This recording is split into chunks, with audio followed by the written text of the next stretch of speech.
Hello and welcome to our presentation on Closer to Home. This is in association with our partners at Go Travel, and it's just to bring you a selection of the destinations that we can offer in the programme that we call Close to Home, which really is our sort of Great British Isles and some of the islands and mainland areas of the region. So Prestige Holidays, they've been an operator working now for well over 30 years. We just celebrated our 30th year anniversary. We're a fully bonded tour operator, bonded by ATOL, ABTA, IATA, and proud members of ATO. My name's Lee Hamilton. I'm the Close to Home manager.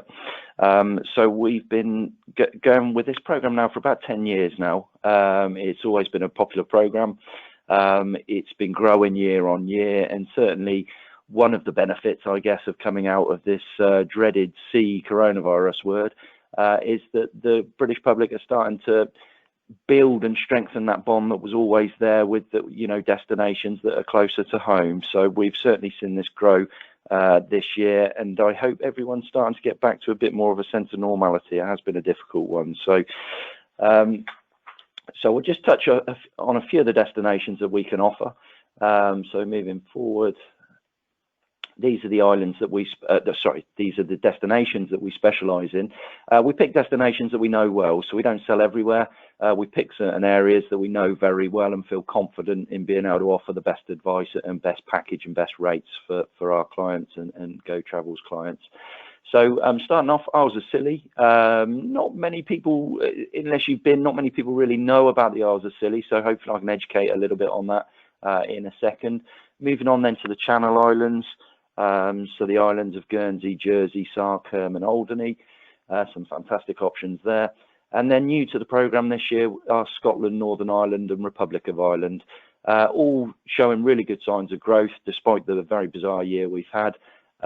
Each offering something slightly different, but fantastic destinations in themselves. What I just want to do is give a very brief overview on the current situation in terms of travelling around all the current travel restrictions going on.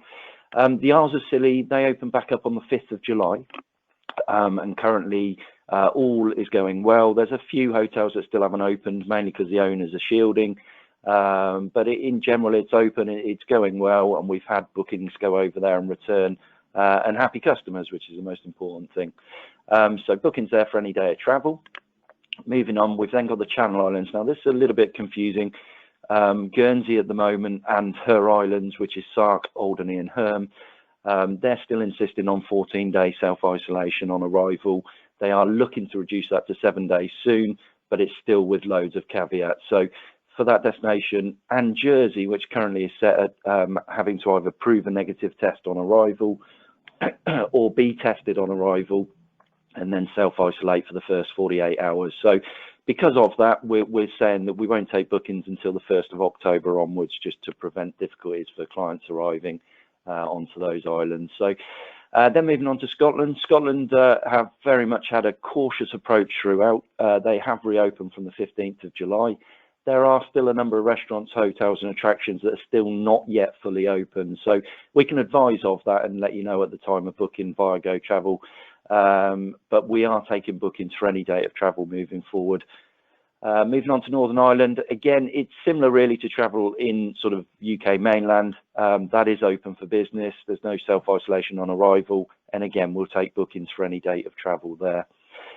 Republic of Ireland, unfortunately, they didn't include us on their green list, which was countries safe to come into Republic of Ireland. So there's still 14-day self-isolation on arrival. And again, because of that, we've made the decision not to make bookings until the 1st of January onwards. So just moving on from there. So just to give you a bit of an idea of what kind of holidays we can put together for you. So self-drive is a very popular option in most of these destinations.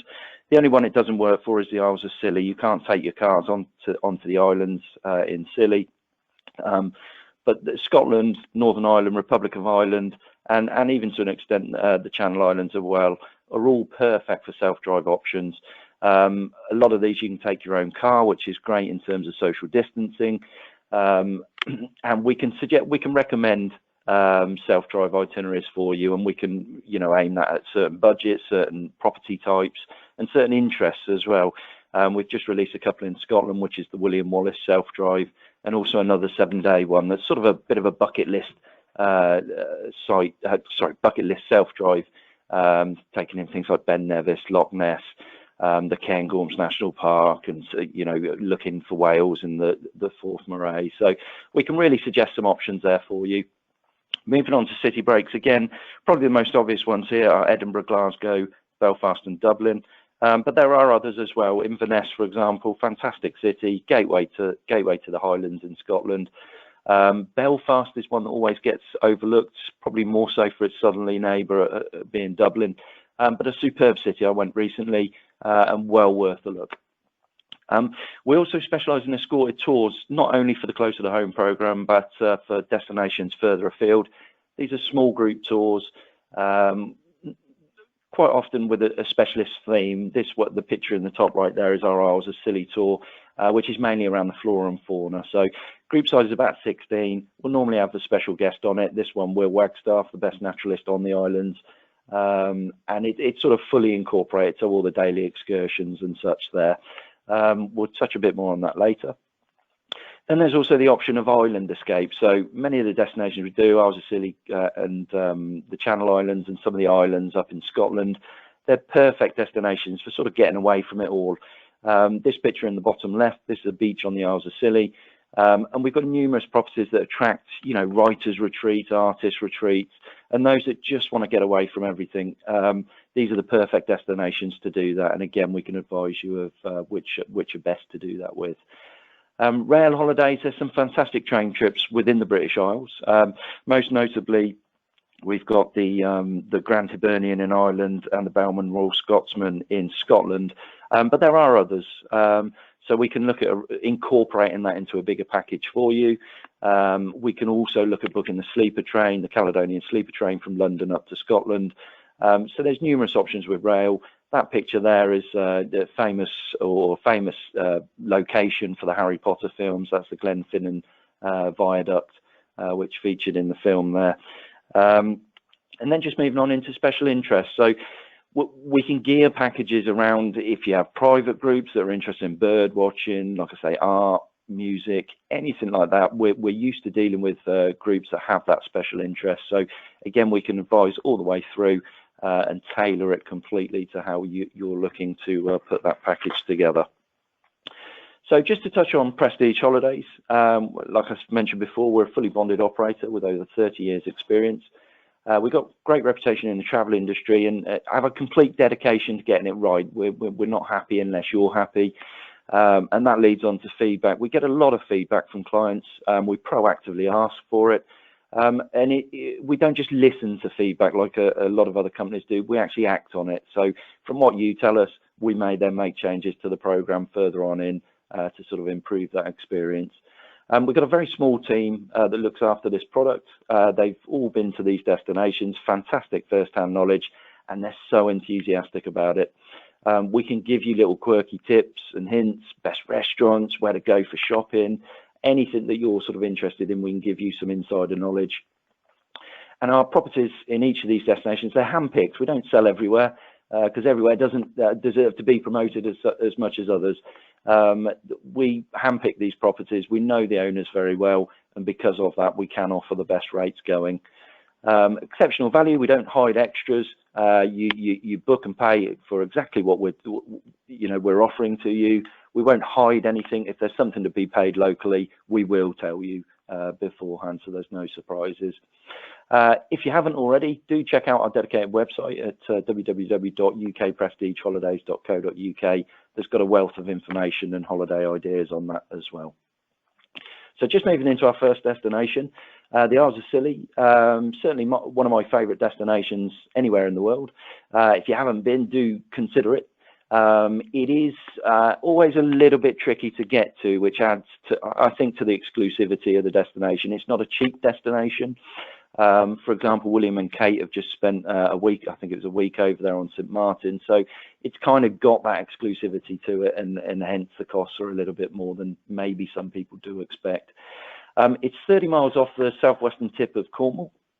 To get there, there's only five options from the mainland. You can fly from Land's End, Exeter, or Newquay. Flights range from 60 minutes to 20 minutes. And then you can catch the ferry from Penzance, which is 2 hours 45. And then also there's a helicopter service back in play now from Penzance over to either St Mary's or Tresco. So there's a few options.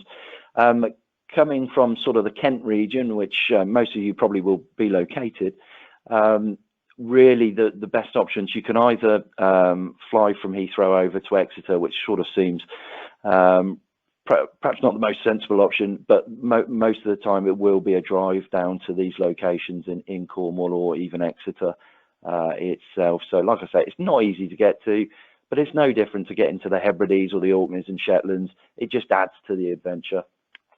There's 50 islands that make up the Isles of Scilly. Only 5 are inhabited. We have properties on 4 of those. We class it as the UK's best kept secret. The shush is all about not telling too many people, which kind of goes against what we want.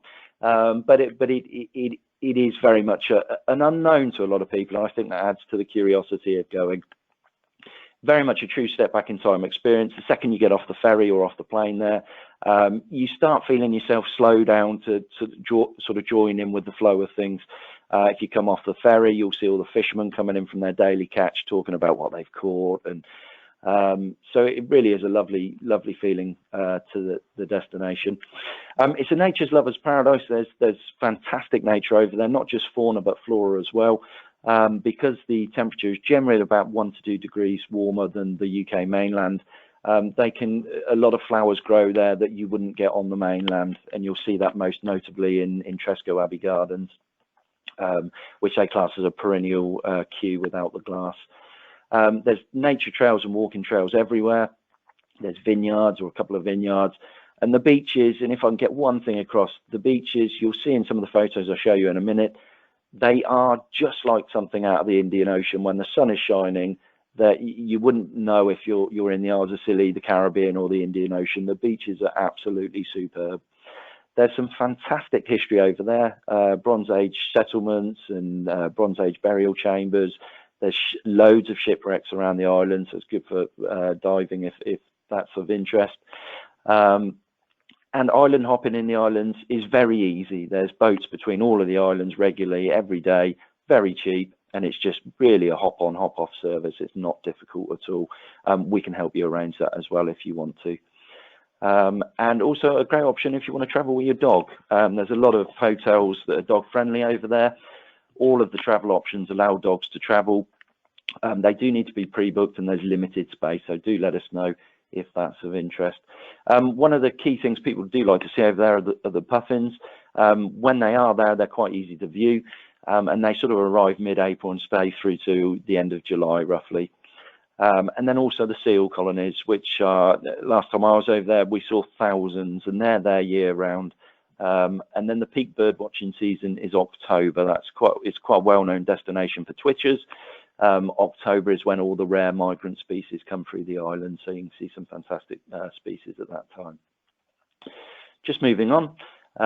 So this is the Salonian Ferry. This is one option to get there from Penzance. Like I say, 2 hours, 45 minutes. Although it looks a bit like a cargo vessel from the outside, it is actually surprisingly comfortable on board. Very rarely is there a fight for seats. There's ample space on board. There's a small cafe, and you can get up on deck and have a look over the edges and spot dolphins as you travel, seabirds flying overhead. So again, it's all part of the experience. And then we've got Skybus. So if none of you have travelled from Exeter, Newquay or Land's End, the airports there, definitely Land's End and Newquay, very small but really good airports, really well kitted out. And these are the kind of aeroplanes that you'll go on there. I think they're either 8 or 16 seaters, and they're the kind of planes where you can see through the front of the aircraft. You can see the pilot having a snack, and then when you come into land, you're flying in over all these archipelago of islands, and it's just superb. It's really nice to see. So again, really part of the experience. So moving on, Hugh is the main town on St Mary's. St Mary's is the main island. This is the hub of everywhere. This Hugh on this sort of sand isthmus, I think that's what you'd call it. This is the main town.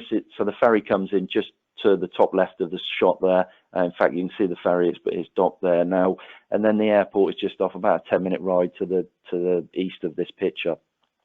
Hughtown, to give you an example, to walk from one end to the other probably take you about 10-15 minutes. So most of the properties are in Hughtown, can't really go wrong location, and there's a full range of property styles that we offer there. So these beaches, you can see how each sort of bay has its own beach moving round, and this is the same around all of the islands, all of these little bays here. So just moving on again. Like I mentioned before about the beaches, this is Pental Bay on Tresco, and like I said to you before, they literally are beaches out of the Indian Ocean, what you come to expect from the Indian Ocean or the Caribbean. Very rarely do you get many people on it, and quite often it will be just yourself walking along these beaches. So they are stunning, most of them white sands. There's a couple that are a bit pebbly, but fantastic nonetheless. And just moving on, this is one of the other popular sites for the Isles of Scilly, and lots of people do travel just specifically to come to Tresco Abbey Gardens. Like I said, it's the class of perennial Kew without the glass, and they have thousands of different species, many which won't grow on the mainland, and the gardens are all based around this old Benedictine Abbey in Tresco there. They also have a fantastic little cafe next door as well, which serves probably the best pasty I've ever had. So again, worth noting that. Just moving on, the wildlife, we touched on it already, but there is absolutely a vast array of wildlife on the islands, and that really is one of the biggest highlights for any visit. And then the accommodation. So this one is on Briar. This is Hell Bay on Briar, very New England style beach house property. Hell Bay is one of the luxury properties on the islands, but we do offer everything. So this one here is St Mary's Hall on St Mary's, one of our favourite properties. That's a townhouse style hotel with probably about 20-25 rooms there. So they're not big properties, but the service is phenomenal, and this one has one of the best restaurants on the island, and actually the property we use for our escorted tour. Moving on, we've also got the Star Castle. So if you want to stay in a castle, there is that option. This is an authentic Elizabethan castle, and it's got a dungeon bar, ramparts, and it's also got a swimming pool. It's one of the only properties to have a pool on St Mary's. We also offer self-catering properties. We've got a good selection of 2-bedroom apartments, and also more your sort of in pub style property. This one, the Atlantic, right in the heart of St Mary's. Fantastic pub. It's where everything really happens in an evening, and yet again you'll see the fishermen come in after their daily fishing trips, and all the locals will be in there, so you can hear good stories amongst the islanders. And adjacent to that is a more modern building with rooms that offer sea views. So again, another great option. And also B&B and guest houses. So we offer a selection of B&B and guest houses. This one's the Wheelhouse. As with all the properties and as with Isles of Scilly as a whole, it gets booked up very far ahead. This one here, the Wheelhouse, you probably won't get in it unless you book 18 months in advance. It's that popular. So please do bear that in mind when you're planning a visit. So to move on to the Channel Islands, our second sort of biggest destination in this program. Some of you will probably know this area a bit better than the Isles of Scilly, but again, it's a destination where it offers a bit of everything. Jersey, for example, has got some fantastic sandy beaches. St Brillar's Bay is one of the popular areas there. Very shallow entry into the sea, great for kids. But it's got a bit of a mix. So over on its Wild West Coast, as we refer to it, there's some great surfing and a real getaway from it all feeling over on the western coast. But all around the island, there's pretty bays and harbours, and you can quite often find a beach that very few people are on again.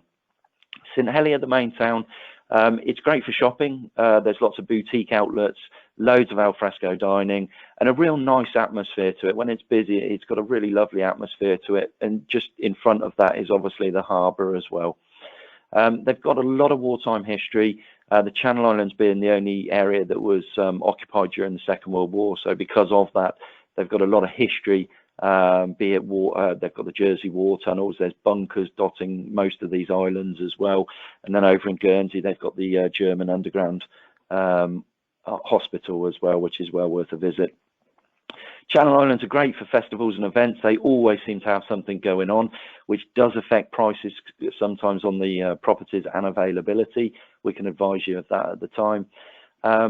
It's great for families. All of these islands are great for families. Jersey notably has the Durrell Wildlife Park, linked to the late Gerald Durrell, and that has some camping pods there, which are really superb options for a family, and that gives you access into the park, and you can hear the wildlife at night as you drift off to sleep. Jersey's also introduced this Green Lane networks. It's very much walking routes and roads and paths where anything other than walking, it doesn't have priority. So cars, cycles, that kind of thing. Walking takes priority on these networks, which is a great introduction. Moving on, Guernsey, it is the smaller sister to Jersey. It's a perfect base for jumping off to the sister islands of Herm and Sark.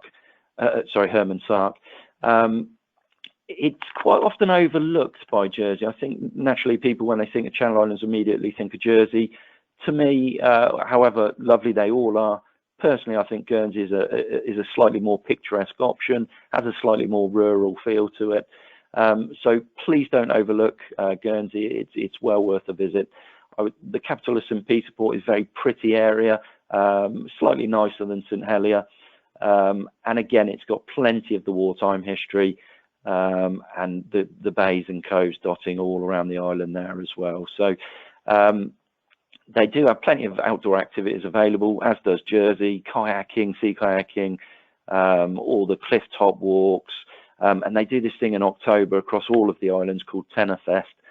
It was originally introduced where all restaurants were incorporating dining out options where there was a set menu and you just paid £10 for it. Time's moved on, the £10 has gone to £20, but it's still very good value and well worth considering October for a trip there. Just moving on to the smaller islands, so Sark, accessible from Guernsey, so you'll always have to go through Guernsey to get to Sark. It's a very short ferry ride across. I think it's about 40 minutes. We can book that for you. It's a car-free island, so you either get about on a horse-drawn cart or you walk. There's no other option, and that's great. Taking away the cars and the traffic, it keeps it very low-key. It's regarded as a dark sky island. I think the first location to be classed as that in the UK.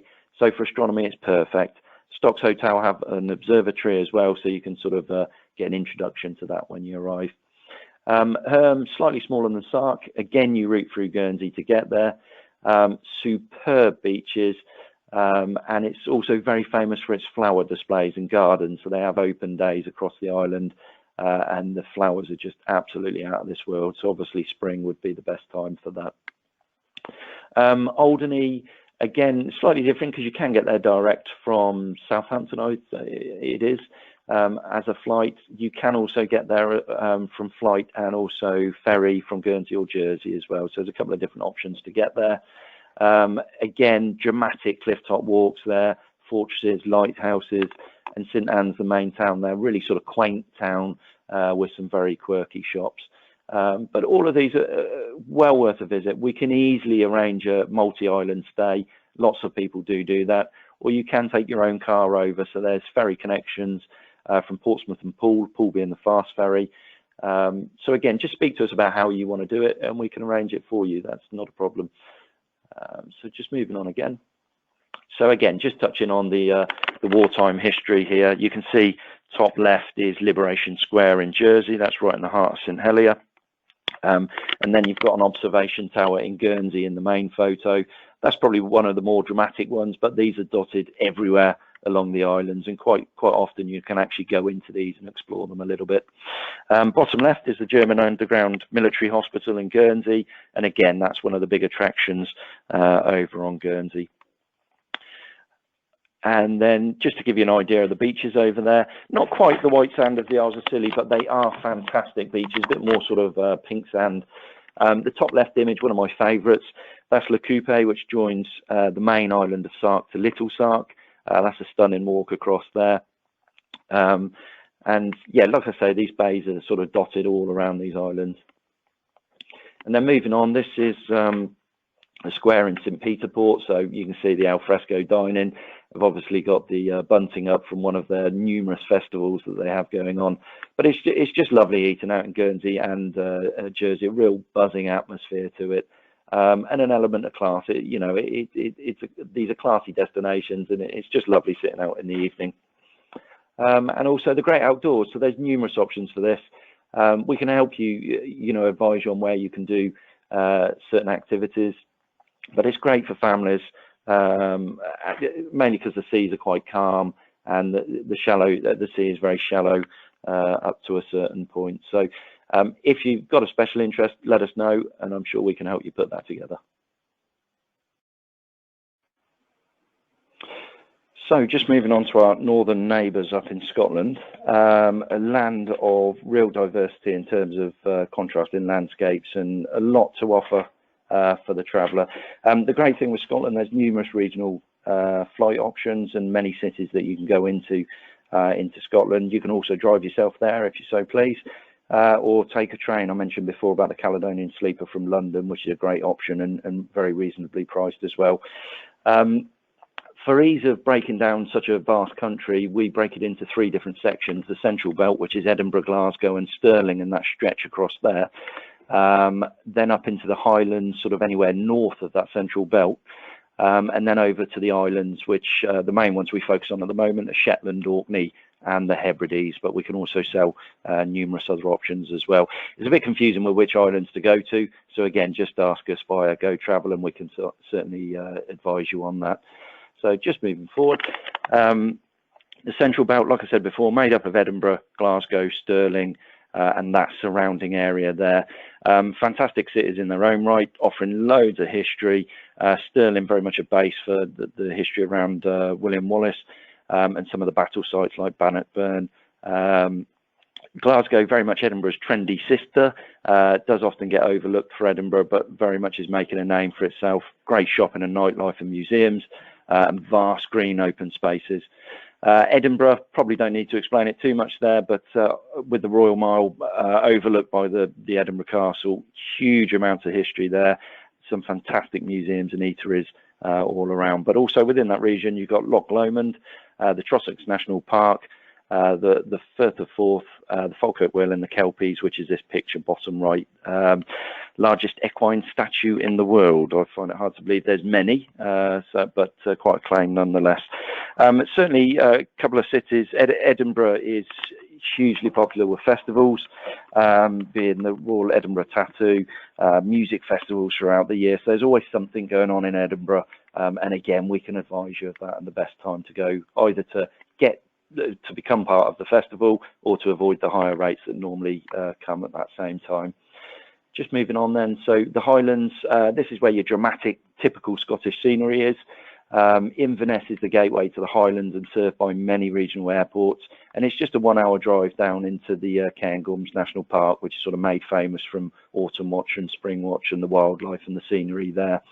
Aberdeen over on the east, the gateway to what they call Whiskey Trail and Castle Country. As the name suggests, there's so many distilleries around that region and so many castles as well. So again, we can plan a perfect self-drive itinerary around that region.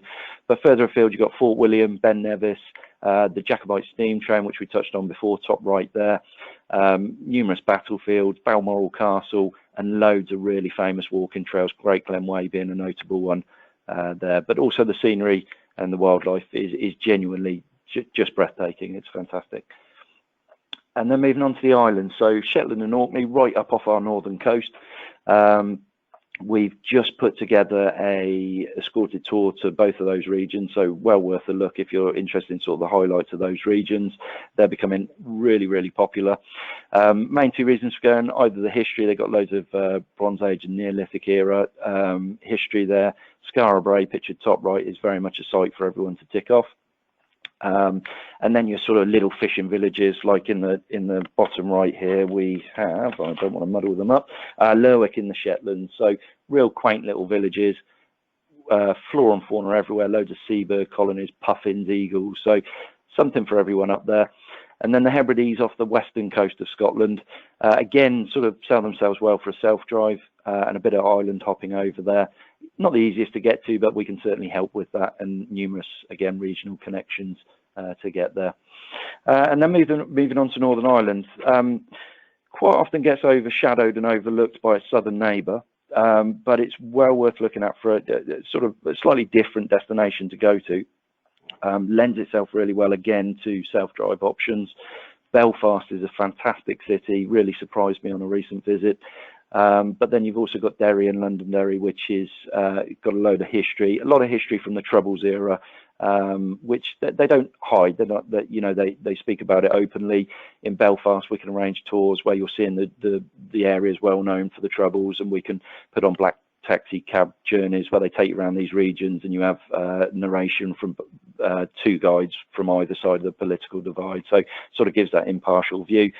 And then just going up along that northeastern coast, scenic the whole way. This is where a lot of the Lord of the Rings scenery was filmed, and along there to the top you get to Giant's Causeway, which again is very much a bucket list site for many people. But on a 5-6 night itinerary, you can tick off quite numerous sites within Northern Ireland and make your way around most of it. Again, loads of regional options to get in and out, and there's distilleries, castles, literally dotting the whole of Northern Ireland. So again, if you want us to piece together that self-drive to take those in, then that's not a problem at all. So Belfast, very vibrant city. The pubs, restaurants there are fantastic. One of the best atmospheres I've ever had in pubs and restaurants. This is the city hall behind, and then just in the top right are the murals, which you can see everywhere, still from that sort of Troubles era.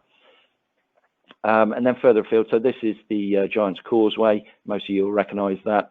Dunluce Castle up in the top left there, and Carrickay Rope Bridge, which is on that northeastern coast. Not sure if I'd be brave enough to walk across that, but certainly an attraction nonetheless.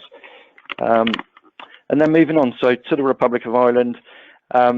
Again, it's quite easy to say the same about all these destinations, but it is quite a contrasting landscape. We divide it into two main sections, the Ancient East, so I'm just going to jump back there.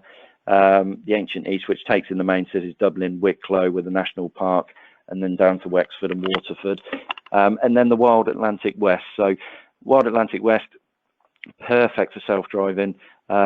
Killarney is a sort of entry point. You can go around the Ring of Kerry there, which is a very famous driving route. But there's also quite a good train network over there as well, which we can incorporate into an itinerary. Mostly goes in and out of Dublin. But there are other connection options there as well. Pure wide open green spaces, castles everywhere, small quaint villages. The locals are so welcoming. And then just moving on, so the Ancient East, like I mentioned before there, mainly takes in the main cities of Dublin, real buzzing capital city. Cork in the south, which is near to the last port call for the Titanic. So obviously the Republic of Ireland and Northern Ireland, which I didn't mention, a load of history and sites you can go and see for the Titanic, or the history of that ill-fated ship. And then Kilkenny, a bit further down, medieval walled city with a castle and cathedral which sort of overlooks it. Real fantastic thing to see. And then you've got the Waterford Crystal further on round, and the Blarney Castle, obviously, to kiss the stone there. And then over on the Wild Atlantic Way, so you get this dramatic coastline with driving routes all around that area. Killarney down in the south, Galway a bit further up in the north. 2020 European capital, a city well worth ticking off. It's got a real vibe to it.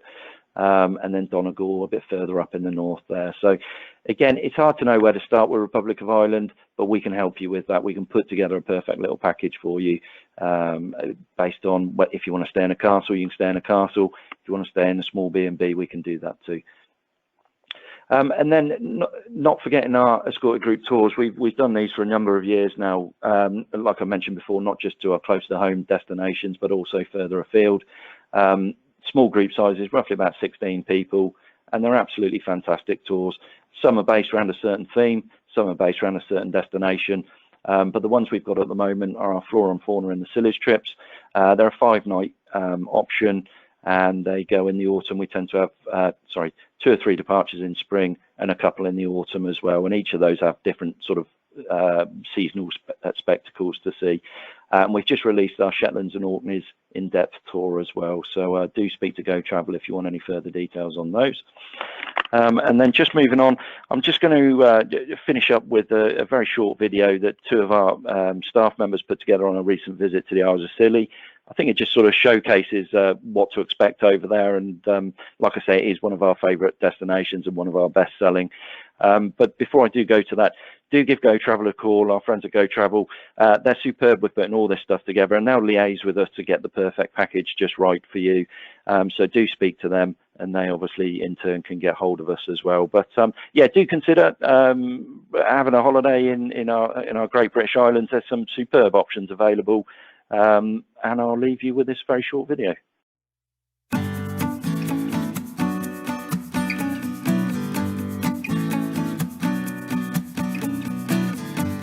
Welcome to St Mary's. This is Preston.